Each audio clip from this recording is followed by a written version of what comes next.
Welcome to another episode of Question It, where we pose a question and we each get a chance to share our perspective.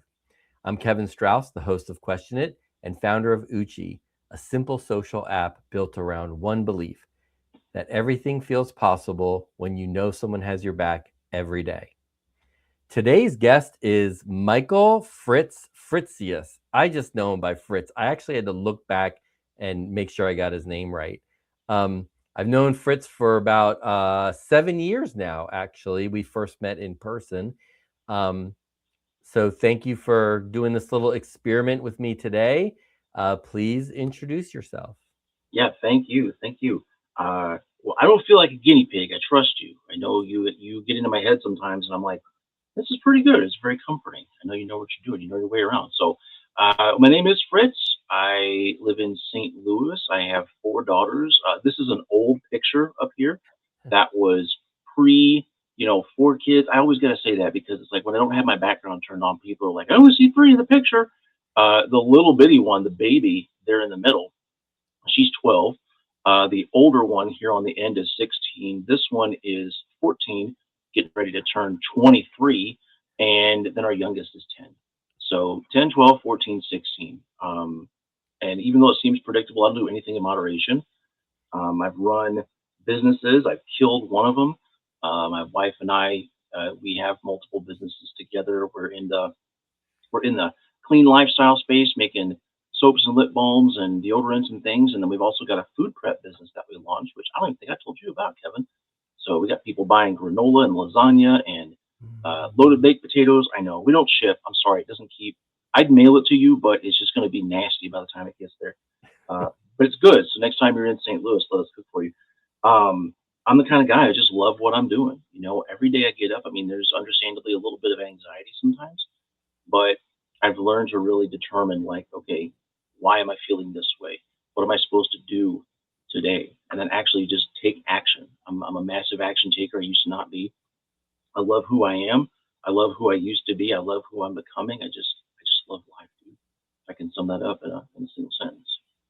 Wow, that's like big hearts, big Yes, hearts. sir. When you said take action, actually that's how I would describe you. You've never been someone that I've known to just sit and wallow on anything. Like you whatever challenge comes in front of you, you just go after it. You just take action. So yeah. Yeah. And I cannot believe your kids are like teenagers now. Oh man, Like well into teenage. That's crazy. it's nuts. There's a lot of estrogen in this house. I'm not gonna lie. Yes. Um, but yeah, it's sometimes it makes me feel really old because I remember when Yeah, Lorica, the because you're 16 younger year old, than when she was me. like a little bitty. Yeah, it's like, man, I remember when she was a little bitty, and it's easy to be like, oh my goodness, life is just rushing past, whoosh, and it's like, no, it's you. There's a lot of moments in between then and now, and it's like, okay, just breathe, Fritz, just breathe. You're not as old as you think you are. Just remember, and then that gets you Yeah. back in action there. Yeah. Yeah. Oh my God, it just went out of my head. I was gonna ask you something about that. But um yeah, Yeah, I I'm mean 16 years, that there's a lot of moments in 16 years. no joke. Yeah. So wow. Okay, well, we could talk. I could talk all day about your family and just hear all about that more and more, and the businesses too. But true to the podcast, Fritz picked a random number, number 72, on my long list. So today's question that we're starting with, and Fritz will begin, is what's something you tried that went much worse than you expected? Well, I've got two brief stories, so I'll combine them together into one. And there's a common theme here, which I'll share at the end. But the first is when Charlotte and I were dating, and she used to work at the Missouri Baptist Children's Home. She'd work with some troubled kids, and her schedule was such that she would be in town, live in at the home for a week. And so she would work like 16-hour days and be off at 10 p.m. And so I would drive up there and I'd visit. One time I brought some pizza. We baked pizza right there. sat around talking, getting to know each other. And one time I was really tired, and she's like, "Well, would you like me to make you some Brazilian coffee?" Because she used to nanny for a missionary family in Brazil for a year. And I'm like, "Sure, sounds good." And so she brewed some up, and it is really, I don't know if you ever had it before, but it is really, really potent stuff. Like they normally have it in little bitty cups, like little cups, a lot of cream, a lot of sugar, because the coffee is like you just gotta run. It's like espresso on steroids. Well, she had this mug full of it, and so I just started, glug, glug, glug, and she's like, "You might want to slow down a little bit." And of course, courting my future wife, I'm like, please, I'm a professional. I know what I've been doing. I've been drinking coffee for a while. She's like, okay. So she let me consume like an elephant's worth of this coffee. And then it worked for a little bit, and then I got really run down. I got super tired. I'm like, I feel like I need to take a nap. Can I just like lay on the couch for a little bit? Can you wake me up after a while? She's like, yeah. So I laid down and I covered up a little bit, and I was out. I was just zonked out. When I woke up, I think it was about an hour later. I felt like my body just did a reset. I was like shivering cold. I was cold. And I'm like, I probably need to head home. I don't feel real good. I'm just, I mean, this is the middle of summertime, and I had the heat turned all the way up in my Corsica. And she's like, you call me when you get home because I'm kind of worried about you. And to this day, I don't know if I just like went into AFib or something. I don't know. But that turned out much worse than I expected. I thought it was going to wake me up, and it didn't. It had the opposite effect. Um, the other one was after we were married, we were living in an apartment together for a couple years, and this is before kids, BC, right? And I had the wild idea of doing a saltwater cleanse. That sounds fun.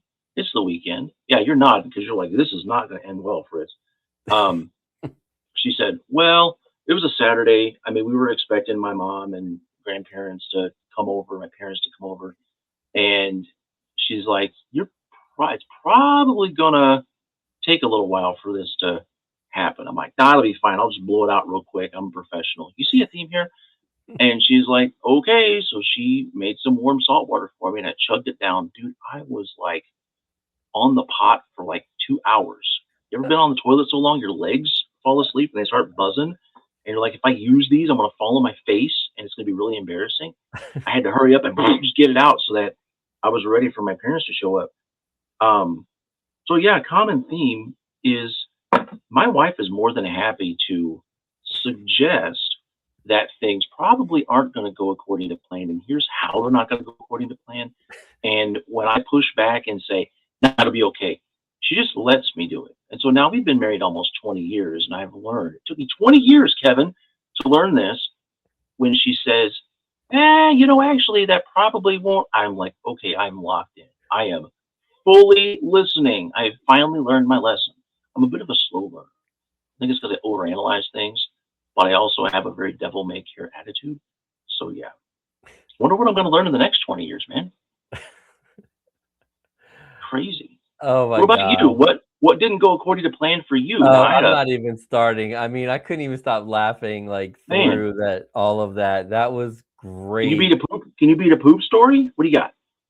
No, I'll do mine in a minute, but first, um, so it's funny that you mentioned it was twice, with your partner, first with dating, but um, I've seen that with other like guy friends where they'll do something, they'll take the hit, they'll try to, be the tough person to maybe impress the woman, um, and then it backfires, or it's just really tough on them.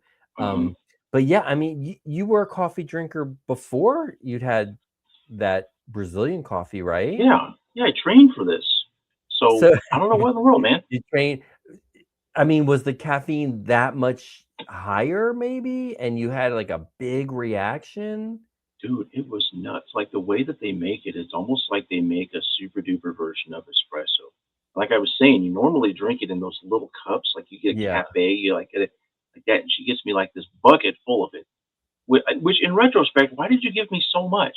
She's almost Right. home. I should be like, why did you give me so much coffee, babe? You tried to kill me, but I survived. So you And could drive home, okay. yeah, well, I probably should have asked for her to put it into go cup. Wow. So yeah, Oh my but god. I don't That's know, so man. I mean, I never was in Brazil, so I don't know. Maybe they put cocaine in there. I I don't have no know. idea. I I don't mean, know. I've had Turkish coffee in Turkey, and Yeah, it comes in little, cups, and it's thick. it's It's thick. not like Yeah, liquid. you It's gotta got a chew it. thickness to it. I've had that Um, too. It's good stuff.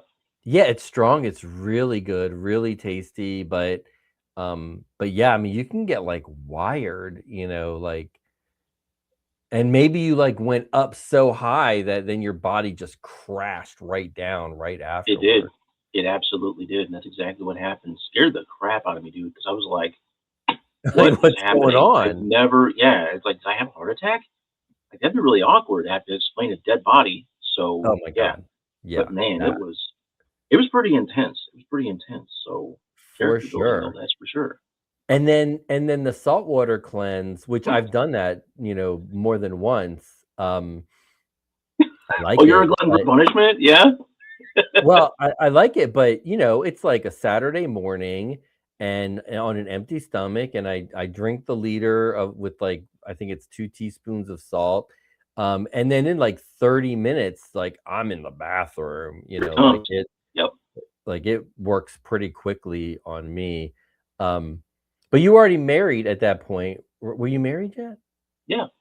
Yeah, you were married, um, so where did you have to go that day that you couldn't, or were you planning to have the day of, just chilling on this cleanse, or, like, what was happening that day? Well, I didn't plan to have the whole day devoted to the cleanse. I thought it was going to just be knocked out in a half hour, which in retrospect, I mean, we didn't have ChatGPT back then. Could have asked the robot and it would be like, yeah, you Right, probably ought to wait until you have like 2 business days blocked off to handle right. this because it was a mess. But yeah, Yeah, I and mean, we there's were a just going to be, recovery period too. yeah, no joke. No, we were just going to be at the apartment. So, I mean, my Oh, parents and my grandma were going to come by. They would usually come by and hang out, spend time with us. Either mhm, they're going to come out to our place or we're going to go out there because we'd go out on Saturdays and do our yeah, laundry and stuff because we didn't have a we this is before we even had a laundry. We didn't want to spend a bunch of quarters. Like let's just take this hamper and put it in the car and go over there. We got room. right. Um, but yeah, my plans did not go well Not as that you were day. I was planning. otherwise occupied. Yeah, and then after like, okay, so there's a whole process of cleansing, but I have found, like, then afterwards, I'm a little tired, I'm chilled, not chilled from that caffeine thing that you had, I don't know what that was, but after a cleanse, you can be dehydrated, and I get chilly, and you gotta eat, but you gotta be careful, like, not to eat anything too crazy. Mhm. So, yeah. Have you ever done a saltwater cleanse since then? No, I learned my lesson the first time. So you did learn that lesson, Yeah. and you learned the lesson that listen to my wife first. Hmm. Yes. Ask That's for nice. advice and then, pay attention to it, implement it. Nice. Nice. Well, it's good to have a resource like that to That's turn right. to, so that's That's right. helpful. Yeah. Wow. Okay, so I guess I will go now. So just to repeat the question, what's something you tried that went much worse than you expected? Um, so we had a chance to think about this before, we started our conversation together. And interestingly enough, my story is a bodily fluid story or Awesome. a body reaction story as well. Um, so this goes back to about 2001, 2000, no, it's probably about 2002 or 2003. And I had already, been a backpacker for a few years, done some expedition backpacking, and me and three friends were doing a traverse of the White Mountains in New Hampshire. So we were going to be out for, I think, 3 nights, 4 days, to do this traverse. And um, I'd already sort of started my triathlon career at that point, so I was already like 2 years into my triathlon career, in endurance and stuff. And I'm pretty accustomed to, exercise and going all day or going long and everything. And the very first day was this long, long climb. And at like 3 in the afternoon, so we've been hiking since like 10 or 11 in the morning. And like 3 or so in the afternoon, I was done. And when I Mhm. mean done, I bonked. I hit the wall. So for anyone who knows that expression, well, you're a marathon runner, so you probably know that now. Yeah, I know what a bonk feels like. Yeah. Not So fun. I totally hit the wall in the backcountry. Um, and it was the first day, and I'm like, God, I should have energy. I'm eating my food. Like, what's going on? But I bonked hard. And luckily, we were about at camp at that point, and I could eat, and that was fine. Okay, so next day we get going, we're hiking along, and again in the afternoon, I bonked again, like 2 days in a row. Like, and when you bonk, if anyone knows, it's like hypoglycemia. Like you are out of blood sugar, and I was just like, ugh, done. And I was able to eat some food and so on. And this was the day we went over Mount Washington, so I got some food up at the cafe. There's like a little restaurant up there, and I was like, wow, 2 days in a row, like this is crazy. Okay, we get to camp, everything's normal, we do our food, blah blah blah. Day 3, we're hiking all day, and then we even had dinner early at like 5 o'clock rather than like a 7 o'clock dinner right at camp. So we had dinner at like 5 o'clock and then hiked on. So the idea was to hike some after dinner. And about 45 minutes after dinner, I bonked really hard. Mm, Third day in a row. And this day, I literally just sat down in the middle of the trail and I'm like, I can't do it. I'm done. And then I had to get up because then I had like explosive diarrhea in the backcountry. man. And I was dizzy and lightheaded and pooping and dehydrating. And what a total mess. So it went worse than expected is I went on this backpacking trip with lots of experience, lots of endurance experience, and then bonking 3 days in a row. And the last day was almost like life threatening in a way. And luckily my buddy, is like, here, eat this. And he gave me a bar, energy bar to eat. And then he starts taking stuff out of my backpack and putting it in his backpack because we had to keep going. We couldn't like stop. So I drank a little bit. I ate the bar. I felt better. Again, get the blood sugar back up, right? And we decided as a group to just hike out because we were only going to be camping like 3 or 4 or 5 miles from the end. So we're like, let's just get out and go to a hotel and make sure, Kevin's okay and everything. So that was a mess. And then after that, when I got home, went through like lots of doctor's appointments and everything, trying to figure out like, do I have some metabolic disease? What's my problem? Do I have a heart condition? I had stress tests, did everything. And the doctors, it was more than one doctor, are like, no, you are in amazing health. You're perfectly fine. We can't find anything wrong with you. And so I went into deep research mode myself. And long story short, I figured out why I was going hypoglycemic, why I was bonking.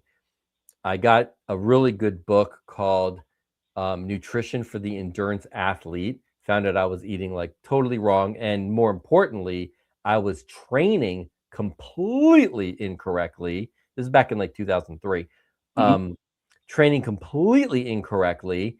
And I changed all of that around, and I haven't bonked since.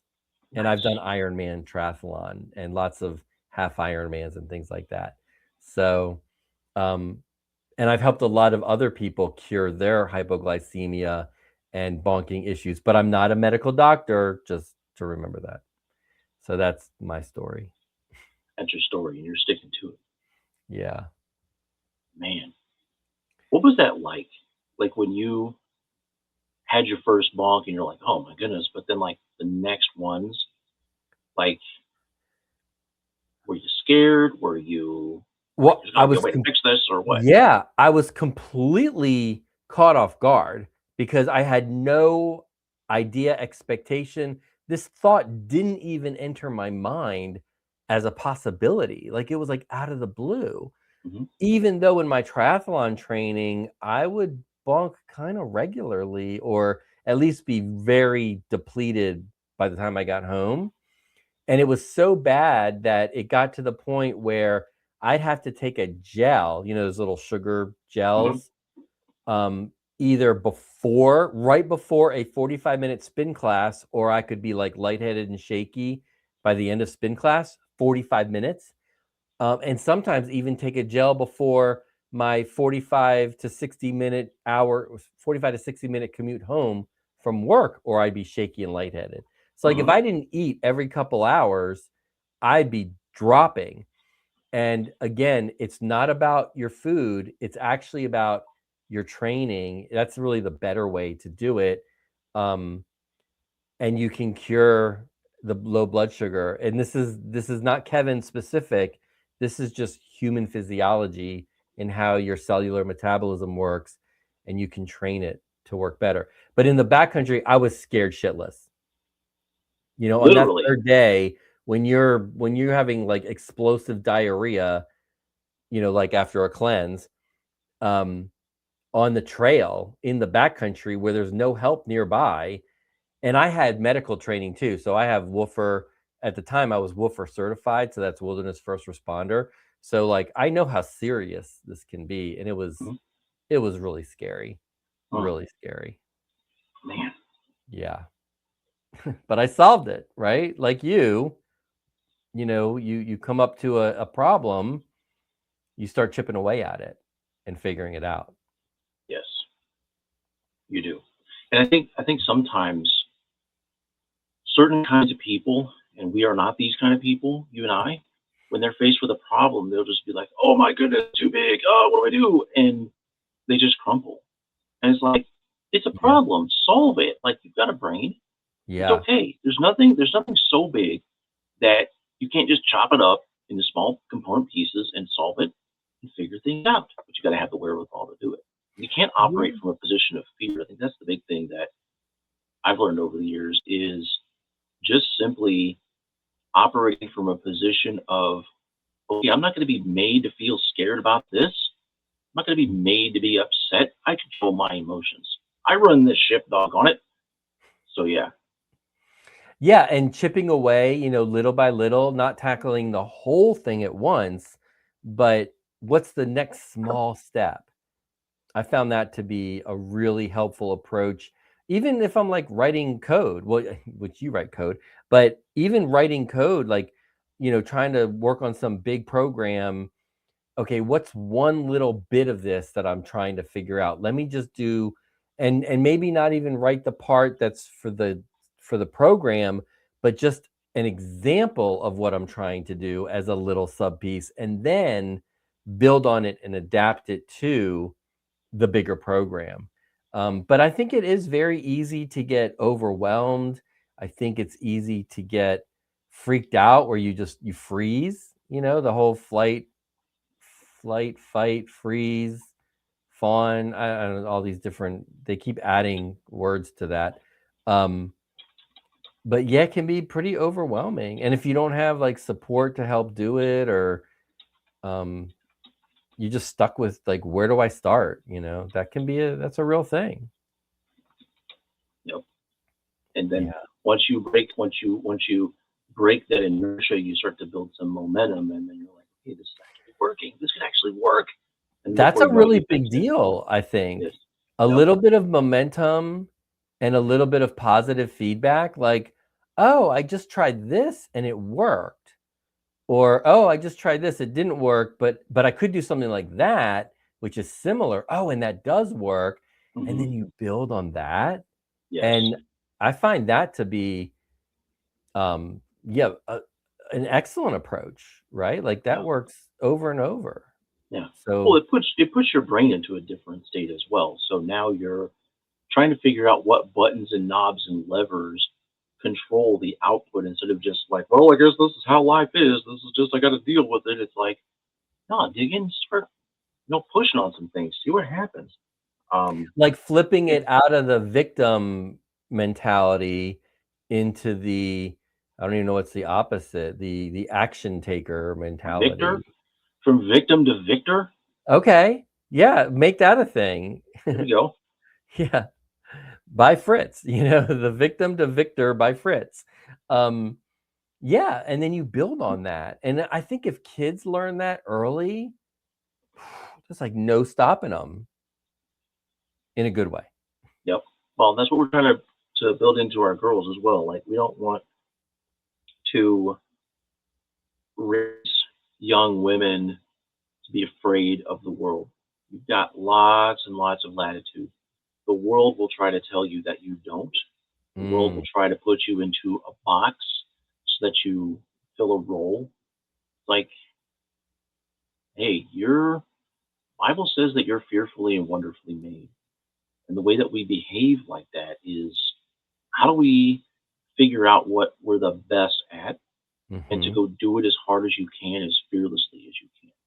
And Yeah, it's going to be scary to other people, because a lot of people are like, why would you want to like get out of your comfort zone? Like, why? Like, why can't you just do something predictable?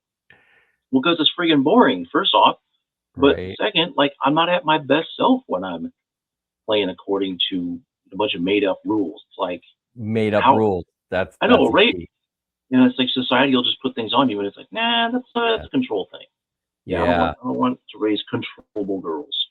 I want to raise Yeah. Yeah. Amazons. Is there a story that comes to mind from one of your girls, um, that you can share or that you feel comfortable sharing?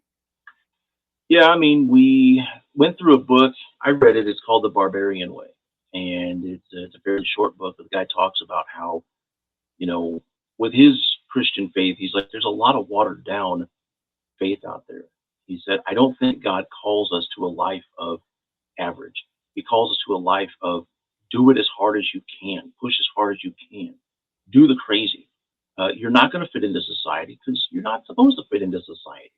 Be the barbarian. And so one of the things that he talks about in that book, notably, is his one son had climbed up onto the roof. I think he had to go up there and get something, get a frisbee or whatever.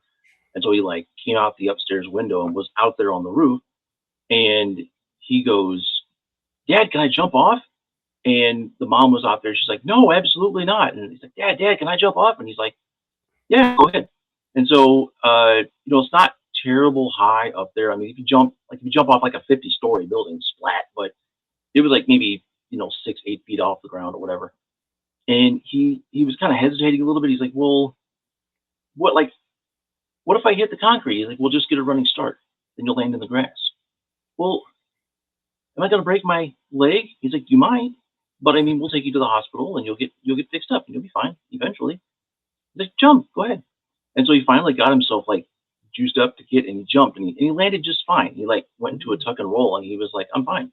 So our youngest daughter, who of the four, she is the most barbarian-esque. I'm pretty sure if we were playing D&D, that would be her go-to character class. Like, just give me a couple axes and let's giggity go, right? When we got to that part, I had no doubt when they got to that part, she would be like, Dad, can I jump off the roof? Can I jump off the roof? She pestered me for 2 weeks straight. And I'm like, yeah, you can jump off the roof. It's fine. The conditions were good. I'm like, let's go out there and get it done. And so she ended up doing it. She had like kind of scoot her butt to the end and like drop off, but she finally did it. And her older sister did it too. They jumped together. So Wow. yeah, they're So they crazy kids, implemented the man. book and they took the chance and they They pushed did. themselves and Yeah, it turned out okay. it did. That would be the opposite of the question you asked. That wouldn't apply to Right? number 72. But it's like Yeah. when you look at how we raise kids, it's like it's kind of a dichotomy, right? Where, yeah, you love your kids. You want to make sure that they're taken care of. You want to make sure that they can grow. Hmm. But the most growth that I've ever experienced in my own life was when I did stupid stuff, but I had the latitude to do stupid stuff. Hmm. And the parts of you that get hurt, they recover, they callous over, you're a lot stronger. And I think Yeah. if I were bubble wrapped from birth, it wouldn't have done me a service. It would have done me a massive disservice. I'd be a huge weenie. Like, Right. I don't want girls to grow up to be weenies. I don't want them to grow up to be, you know, like Limiting there's a beliefs, like it's a living limiting life through limiting beliefs. it is, but there's also kind of there's a deep abiding strength that comes with feminine energy. I tend to think in terms Mhm. of like my wife. I don't know. Have you met Charlotte? Because she was there in Atlanta when we met in I mean, person. we met, but we haven't like hung out. Not like you and I have hung out. Yeah, not like bromance. Um, I think of her like in Viking terms. She is absolutely my shield maiden. Like she's not just, oh, I'm at home and I'm hanging out by the hearth. I'll have some Mhm. stew ready for you. She will f you up if you cross her, Mama Bear. And it's like Yeah. I love that about her. She's Mm. got that deep strength. And I tell her that Mhm. all the time. I'm like, babe, you are a lot stronger than you give yourself credit for. Yeah, No, and I'm that's not. I'm being like, passed on to the kids. it is. It Yeah. is. But I don't want it to be accidental. I want it to be intentional. Like I Oh, want to yeah, teach okay, them, yeah, yeah, yeah. to get in Yeah. there. So Lorica is our oldest one. She loves to grow things. She's really good at nurturing, growing. Went to a Mm. seed swap about a month ago, and she's like, "This is Oh, great." cool. She's like, "Also, I'm the youngest person here. There's a lot of older ladies and Vietnam vets, and they're all looking at me like, oh, the kids are going to be all right. Look at her. She wants to grow cabbages." And I'm like, Mm. "Yeah, that's you. You're nurturing." Amelia's very mechanical. She builds things. She built a freaking crossbow out of Oh, shit. part of a log and a couple of rusty springs. Like it is a like a hardcore. It looks like something like if this were refined a little bit, this is something like medieval footmen would use. Gonna Like you got take to her put your hunting. feet on it and go and pull it back. Mm. Serena's like the pursuit predator. She's the one. Now she's the one that runs with me, Okay, and yeah. we've done a half marathon together. Like we've run from our house all the way out to the mom's. That's Yeah. about a 13.5 mile run in That's the far, morning. and she's how old now? She's 14 now. No, she's 12 now. And 12, she yeah. can't, yeah, because she's got to be 14 to do the Marine Corps marathon. I even Oh, asked, okay. I'm like, we run all the time. Can she come? And they're like, no, Yeah, sorry, the race master says 14. And then yeah. Carissa is the one, the 10-year-old that jumps off roofs, the barbarian, dual wielding, flipping, tearing things up. I'm like, I'm pretty sure if there was a zombie apocalypse, we'd be fine. We'd Right, be yeah, fine. We'd yeah. be growing food. We got water purifiers. You'd be Amelia growing would make food, you'd something. be making weapons to defend yourself, Right, like Amelia's gonna make something that'll turn like rainwater off the roof into drinkable water or something like Oh, that. yeah, Filter that's the bathtub or something like that. We're fine. We're fine. I don't know what I'm worried about. Yeah, so nothing. I love being a dad, dude. It's so much fun. Yeah, Highly that's recommend. cool. That's Yeah. cool. I think that ship has sailed for me, but that's okay. I can live vicariously through you. But actually, also circling back to something you said, um, yeah, we learn so much from our failures, and I have I have made a lot of errors because I experiment a lot on my life, so I've made a lot of errors, and if everything worked out great, like I don't know what I'd really learn. If I went on that backpacking trip, um, well, not that I needed to learn about hypoglycemia, but I would not have learned how to really solve hypoglycemia, low blood sugar, hitting the wall, bonking. Um, and now I've helped so many other people, have that same success. So yeah, we learn a lot. I think we learn a lot more from our failures. But if we don't even try, we're kind of selling ourselves short. And we also sell society short because we Mhm. can't bring those solutions that might help other people too. That's right. The things that we are brought to, they're there for us. It's not like, oh my goodness, what the heck am I gonna do about this challenge? Like it's for you. It's there for you. Yeah. You're there for such a time as this. And I love that. And when I had, like previously, I would live life and just say, oh man, this is really, really hard. This is extremely difficult. And I realized, the challenges that we face in life always seem to be just hard enough to make things interesting. It's like working out at the Right? gym, right? It's never too hard.